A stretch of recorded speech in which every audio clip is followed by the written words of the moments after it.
দর্শক আপনারা দেখতে পাচ্ছেন ব্যারিস্টার সুমনকে কিন্তু আটকে দেওয়া হয়েছে। সংসদ শেষে বাড়ি যাওয়ার পথে কিন্তু তাকে আটকে দিয়ে তার গাড়ি কিন্তু ভাঙচুর করা হচ্ছে। বিতর্ক দ্বারা শুরু করছে এরা হচ্ছে যে রাজাকার সুপ্রিম কোর্টের ভেতরে প্রসিকিউটর থাকা অবস্থায় কোরআনের পাখি আল্লামা সাঈদীকে কেমনে শাস্তি দেওয়া যায় এই জন্য তিনি কাজ করেছে। হত্যার হুমকি থাকায় থানায় সাধারণ ডায়েরি করেছেন কোর্টের আইনজীবী ব্যারিস্টার সৈয়দ সাইদুল হক সুমন। আসসালামু আলাইকুম দর্শক, এই মুহূর্তে সোশ্যাল মিডিয়ার সবচেয়ে আলোচিত খবর হলো ব্যারিস্টার সুমনকে একদল সন্ত্রাসী বাহিনী হত্যার হুমকি দিয়েছেন, যেটা নিয়ে চলছে তুমুল আলোচনা। কিন্তু কে বা কারা এই সন্ত্রাসীরা, কেনই বা ব্যারিস্টার সুমনকে হত্যা করতে চাচ্ছে তারা, সেটারই উত্তর মিলল এবার। ফাঁস হলো ব্যারিস্টার সুমনকে হত্যার হুমকি দেওয়া সন্ত্রাসীদের নাম। তার আগে বলুন, আপনি যদি সম্পূর্ণ ভিডিওটি না দেখেন তবে কিন্তু আপনি বিষয়টি ভালো করে বুঝতে পারবেন না, যেটা এখনই দেখতে পাবেন ভিডিওতে। ব্যারিস্টার সাইদুল হক সুমন নির্বাচনী এলাকা হবিগঞ্জ 4-এর চুনারুঘাট থানার ওসি তাকে বলেছেন যে 3 দিন ধরে মাঠে নেমেছে একটা শক্তিশালী মহল তাকে হত্যার উদ্দেশ্যে, এবং তাকে সাবধান করেছে যে তিনি যেন বাসার থেকে বাইরে না বের হন। মানে কেন তিনি এমন কারোর বিরুদ্ধে কিছু বলেছেন? হ্যাঁ, কয়েকটা ঘটনা এখানে উল্লেখযোগ্য। যেমন বেনজিরের ব্যাপারে তিনি দুদকে আবেদন করেছেন। এছাড়া সালাম মুর্শিদি এমপি, তিনিও প্রভাবশালী, তার ব্যাপারেও তিনি দুদকে অভিযোগ করেছেন, আদালতে এটি নিয়ে কথা বলেছেন। তো যতগুলি পয়েন্টে তিনি কথা বলেছেন সবই দেখা যাচ্ছে প্রভাবশালী মহল। সেই প্রভাবশালী মহলের কোন একটি অংশ থেকে কি তিনি হুমকি পেলেন কিনা পরিষ্কার না। আর স্বাভাবিকভাবে যতক্ষণ না বিষয়টা পরিষ্কার না হচ্ছে ততক্ষণ একটা টেনশন কাজ করে যে কারা কি উদ্দেশ্যে এই হুমকি দিচ্ছে। কেননা অজ্ঞাতনামা যদি থাকে তাহলে মানে প্রতিকারটা পাওয়াটা খুব মুশকিল।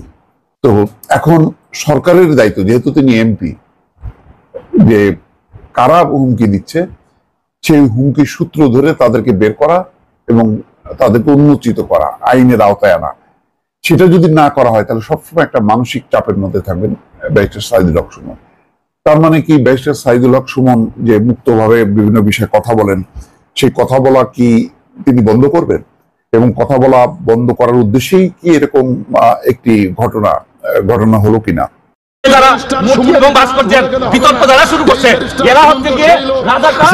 সুপ্রিম কোর্টের ভেতরে প্রসিকিউটর থাকা অবস্থায় কোরআনের পাখি আল্লামা সাঈদীকে কেমনে শাস্তি দেওয়া যায় এই জন্য তিনি কাজ করেছে। বাংলাদেশের যে আলেমদের ফাঁসি হয়ে গেছে, শাস্তি ভোগ করেছে, তাদের বিরুদ্ধে তিনি কাজ করেছে। এমনকি বাংলাদেশে ভাস্কর্য বিরোধী, মূর্তি বিরোধী যখন আন্দোলন হয়েছিল, এই ব্যারিস্টার সুমন বলেছিল ভাস্কর্য মূর্তির বিরুদ্ধে যারা কথা বলে এই আলেমগুলো হলো রাজাকারের বাচ্চা। এই বাংলাদেশের সাম্প্রতিক একটা এমপি হয়েছে যার নাম হলো ব্যারিস্টার সুমন। কি নাম বলেছি? এই ব্যারিস্টার সুমন এমপি হওয়াতে তিনি তো ইউটিউবার, ভাইরাল পারসন, এমন কিছু কাজ করে মানুষকে আই ওয়াশ করার জন্য, মানুষের মনোরঞ্জন করার জন্য। হাজারো মানুষ তার কাছে গিয়ে স্বাগত জানাচ্ছে, এমনকি আলেমরা পর্যন্ত তার গলার মধ্যে মালা দিয়ে নিজেদেরকে গর্ভবতী মনে করতেছে। কথা কর না কে? কিন্তু ব্যারিস্টার সুমনের ইতিহাস ভুলে গেলে হবে না। এই ব্যারিস্টার সুমন তো সেই লোক, যেই লোকটা সুপ্রিম কোর্টের ভেতরে প্রসিকিউটর থাকা অবস্থায় কোরআনের পাখি আল্লামা সাঈদীকে কেমনে শাস্তি দেওয়া যায় এই জন্য তিনি কাজ করেছে। বাংলাদেশের যে আলেমদের ফাঁসি হয়ে গেছে, শাস্তি ভোগ করেছে, তাদের বিরুদ্ধে তিনি কাজ করেছে। এমনকি বাংলাদেশে ভাস্কর্য বিরোধী, মূর্তি বিরোধী যখন আন্দোলন হয়েছিল, এই ব্যারিস্টার সুমন বলেছিল ভাস্কর্য মূর্তির বিরুদ্ধে যারা কথা বলে এই আলেমগুলো হলো রাজাকারের বাচ্চা। এখন আপনাদের কাছে আমার প্রশ্ন, যারা আলেমদের ফাঁসির জন্য কাজ করে, আলেমদের জেলে ঢুকানোর জন্য কাজ করে, আলেমদেরকে রাজাকার বলে, তাকে কি আমরা কখনো সমর্থন করতে পারি? ভালো করে বুঝবেন, আমি তার ব্যক্তিত্বের বিরুদ্ধে বলি না, সে ভালো কাজ করে সমর্থন করি, তার ব্যক্তিত্বের প্রশংসা করি, কিন্তু সময় এসেছে আলেমদের ব্যাপারে তার অবস্থান কি এটা পরিষ্কার করতে হবে। দর্শক, বর্তমান সময়ে কেউ কারো ভালো দেখতে পারে না। আপনার জনপ্রিয়তা বাড়ছে, এটা আপনার পাশের জন কিছুতেই ভালোভাবে নেবে না। হ্যাঁ দর্শক, এটাই হলো আমাদের সমাজের এখন আসল চিত্র, যেমনটা এবার ব্যারিস্টার সুমনের ক্ষেত্রেও হয়েছে। ন্যায় নীতির পক্ষে কথা বলে তিনি যে পরিমাণ জনপ্রিয়তা অর্জন করেছেন এবং মানুষের মনে জায়গা করে নিয়েছেন, তার জন্যই হয়তোবা আজকে তাকে ঘায়েল করতে চাচ্ছে একদল কুচক্র বাহিনী। তবে একটা বিষয় শুনে ভালোই লাগলো যে ব্যারিস্টার সুমনকে হত্যার হুমকি দেওয়ার পর থেকে তার ভক্ত সমর্থকরা কিন্তু বসে নেই। তারা ইতিমধ্যে আন্দোলনে নেমেছেন ব্যারিস্টার সুমনের পক্ষ নিয়ে, যেমনটা ভিডিওতে দেখতে পাচ্ছেন। চলবে আগুন করে করে সুমন ভাইয়ের কিছু হলে action action direct action direct action action action সন্ত্রাসীদের কালো হাত ভেঙে দাও উড়িয়ে দাও ভেঙে দাও উড়িয়ে দাও সন্ত্রাসীদের কালো হাত সন্ত্রাসীদের চামড়া তুলে দেব আমরা সুমন ভাই ভয় নয় রাজপথ ছাড়ি নাই রাজপথ ছাড়ি নাই সুমন ভাইয়ের ভয় নাই সুমন ভাইয়ের কিছু হলে চলবে আগুন করে করে চলবে আগুন করে করে সুমন ভাইয়ের কিছু হলে action to action direct action direct action. আজকে প্রতিবাদ সমাবেশ করতেছে আমাদের নয়নমণি আস্থাভাজন চুনারগড় উপজেলা মাধবপুরের একমাত্র আস্থাভাজন আমাদের ব্যারিস্টার সুমন ভাইয়ের উপরে যে ষড়যন্ত্রমূলক আচরণ চলছে উনার প্রতিবাদের জন্য, উনার উপরে যদি একটা আঘাত হয় আমরা সারা বাংলাদেশে আগুন জ্বলবে।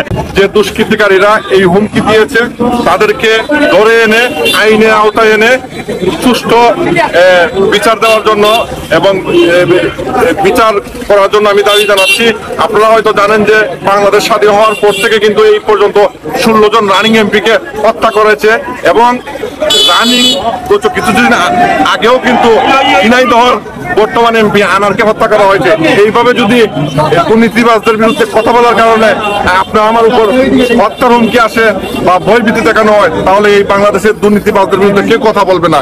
তাই আমাদের সময় হচ্ছে যে এগুলোর জন্য সন্ত্রাসীকে আমাদের চিহ্নিত করে আমাদেরকে হাতে ধরে দিতে পারে, আমরা তাদেরকে চিহ্নিত করি। এরকম ব্যারিস্টার সুমনকে হারালে চুনাঘাট মাধবপুরের মতো সারা দেশের মতো এরকম তরুণ নেতা এবং সারা বাংলাদেশের মতো নেতা এরকম ভবিষ্যতে আসবে কিনা আমার জানা নাই।